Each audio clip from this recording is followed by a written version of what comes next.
Hello students, welcome to the PNT coaching classes learn easily and smartly. तो आज हम पढ़ने वाले एक टॉपिक जिसका नाम है फैक्टर्स अफेक्टिंग रेजिस्टेंस, या इसी हेडिंग को और एक नाम से बोला जाता है कि resistance of a conductor depends on the factors. तो इस हेडिंग का मतलब क्या है कि जो रेजिस्टेंस होता है, जिसको हमने पिछले वीडियो में डिफाइन किए थे और इन डिटेल में समझे थे, तो जो रेजिस्टेंस है जो कि एक रुकावट होती है इलेक्ट्रिक करंट के फ्लो होने में, तो उस रेजिस्टेंस के लिए अगर हम बात करते हैं तो ऐसे कौन कौन से फैक्टर्स हैं, यानी कि जो रेजिस्टेंस है वो किन किन चीजों पे डिपेंड करता है, इसी के बारे में आज हम यहाँ पे पढ़ेंगे। तो चलिए करते हैं स्टार्ट। तो बेसिकली स्टूडेंट्स, कंडक्टर क्या होता है? एक ऐसा डिवाइस, एक ऐसा इंस्ट्रूमेंट, एक ऐसी वायर बोल सकते हैं जिसमें से इलेक्ट्रिक करंट फ्लो हो सकती है। तो जिसमें से भी अगर इलेक्ट्रिक करंट फ्लो हो सकती है मतलब वो कंडक्टर है। तो मान लेते हैं ये हमारे पास एक वायर है जिसको हम कंडक्टर बोल रहे हैं। मान लेते हैं इसकी लेंथ जो है वो स्मॉल एल साइन से हम रिप्रेजेंट कर रहे हैं, एल फॉर लेंथ। और इसका जो एरिया है क्रॉस सेक्शन का, क्रॉस सेक्शन मतलब जब हम इसको इस साइड से देखते हैं केबल को तो हमको सर्कल शेप देखने को मिलता है। तो इसका जो ये एरिया होता है इसको हम बोलते हैं एरिया ऑफ क्रॉस सेक्शन, यानी कि उसकी मोटाई जितनी भी है उसकी बात कर रहे हैं। तो capital A for area of cross section, यानी कि बाजू से जब हम देखते हैं तो जितनी मोटाई की या जितनी विड्थ की वो केबल है, वायर है, कंडक्टर है, उसको हम बोलते हैं एरिया ऑफ क्रॉस सेक्शन। तो बेसिकली हमारा टॉपिक है कि जो रेजिस्टेंस होता है एक कंडक्टर का वो किन किन चीजों पर डिपेंड करता है। तो चलिए वन बाय वन देखते हैं किन किन चीजों पे डिपेंड करता है। तो सबसे पहली चीज है कि जो रेजिस्टेंस होता है वो डिपेंड करता है उस कंडक्टर की लेंथ पर। अभी क्या और कैसे डिपेंड करता है, तो उसका रिलेशनशिप होता है कि जो रेजिस्टेंस है वो डायरेक्टली प्रोपोर्शनल होता है उस कंडक्टर की लेंथ के। यानी कि अगर रेजिस्टेंस कब बढ़ेगा? जब उस वायर की या कंडक्टर की लेंथ बढ़ेगी। अगर लेंथ कम होगी तो उस वायर का रेजिस्टेंस भी कम होगा। डायरेक्टली प्रोपोर्शनल साइन का मतलब ही होता है कि अगर एक चीज बढ़ेगी तो उसके साथ दूसरी चीज भी बढ़ेगी, अगर एक चीज कम होगी तो दूसरी चीज भी कम होगी। ये होता है रिलेशन। ओके, ये हमने आपको पहले भी इन डिटेल में पढ़ा चुके हैं।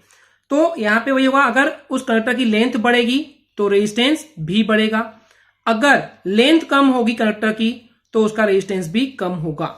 तो पहली चीज जिस पर डिपेंड करता है रेजिस्टेंस, वो उस कंडक्टर की लेंथ पे डिपेंड करता है। सेकेंड होता है जो रेजिस्टेंस है वो इनवर्सली प्रोपोर्शनल होता है किसके? एरिया ऑफ क्रॉस सेक्शन के। यानी कि देखिए, इनवर्सली प्रोपोर्शनल का मतलब क्या होता है? अगर एक चीज बढ़ेगी तो उसके साथ में दूसरी चीज कम होगी। इनवर्स का मतलब होता है उल्टा रिलेशन, और अगर एक चीज कम होगी तो दूसरी चीज बढ़ेगी। इतना क्लियर है क्या स्टूडेंट्स? तो यहाँ पे जो रेजिस्टेंस है वो इनवर्सली प्रोपोर्शनल है एरिया ऑफ क्रॉस सेक्शन के। इसका मतलब ये है कि अगर area of cross section conductor का बढ़ेगा, यानी कि जो विड्थ है, जो मोटाई है उस कंडक्टर की ज्यादा होगी, तो उस केस में रेजिस्टेंस कम होगा। और अगर उसकी विड्थ, मोटाई या एरिया ऑफ क्रॉस सेक्शन कम होगा तो रेजिस्टेंस ज्यादा होगा। तो इसको हम बोलते हैं इनवर्सली प्रोपोर्शनल। लिखने का तरीका यही होता है, अगर डायरेक्टली प्रोपोर्शनल है तो सीधा सामने लिख देते हैं, और अगर इनवर्सली प्रोपोर्शनल है तो उसको हम डिनोमिनेटर में अपॉन लिखते हैं और ऊपर में लिखते हैं 1।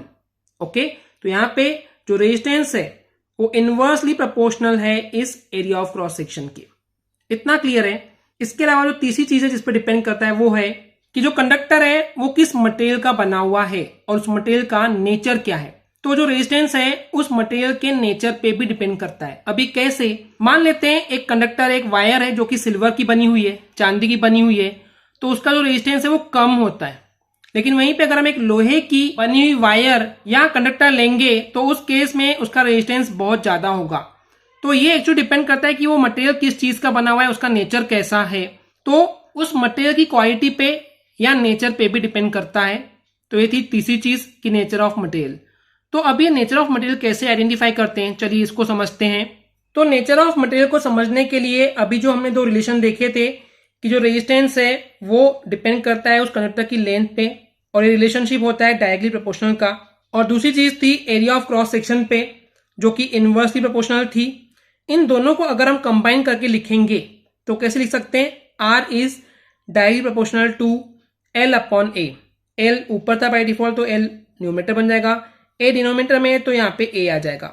तो इस तरीके से हमको एक नया रिलेशन मिलता है, R is directly proportional to L upon A.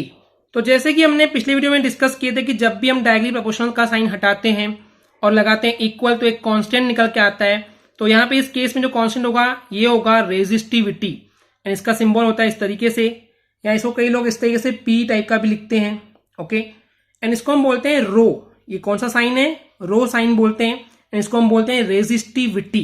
तो रेजिस्टिविटी क्या है, वैसे तो इसको इन डिटेल में हम नेक्स्ट वीडियो में पढ़ने वाले हैं, पर अगर मैं सिंपल सा आपको एक चीज समझाऊं कि रेजिस्टिविटी क्या होता है, तो रेजिस्टिविटी वो एक प्रॉपर्टी है जो कि रुकावट पैदा करता है, और यही वो चीज है जो भी हमने पढ़े थे तीसरी चीज कि रेजिस्टेंस डिपेंड करता है उस मटेरियल के नेचर पे। तो जो नेचर है उसका कि उस मटेरियल में कितना रेजिस्टेंस पैदा होने वाला है, रुकावट पैदा करने वाला है इलेक्ट्रिक करंट के फ्लो होने के लिए, उसी को हम बोलते हैं रेजिस्टिविटी। यानी कि किसी भी मटेरियल में कितना रेजिस्टेंस होने वाला है वो डिपेंड करता है उस मटेरियल की रेजिस्टिविटी के ऊपर कि उसमें कितनी रुकावट पैदा करने की कैपेसिटी या कैपेबिलिटी है। तो ये अलग अलग मटेरियल पे अलग अलग रेजिस्टिविटी हमको देखने को मिलती है, अलग अलग रुकावट देखने को मिलती है। तो R is equal to rho L upon A, ये हमको एक को रिलेशन मिल गया यहां से। तो यहाँ पे बेसिकली कैपिटल R है रेजिस्टेंस, रो जो ये है रेजिस्टिविटी, L ये है length of conductor, capital A ये है area of cross section of conductor. तो इस तरीके से जो रेजिस्टेंस है वो इन तीनों ही चीजों पे डिपेंड करता है। रो बताता है nature of the material, L बताता है लेंथ ऑफ कंडक्टर, और कैपिटल A बताता है area of cross section of conductor. Okay students, clear है? आई होप स्टूडेंट्स आपको ये क्लियर हो गया होगा। अगर आपको हमारी वीडियो से कुछ भी सीखने मिला है, नॉलेज मिला, तो प्लीज हमारे चैनल को सब्सक्राइब कीजिए एंड वीडियो को लाइक जरूर करें। आज के लिए इतना ही, थैंक यू।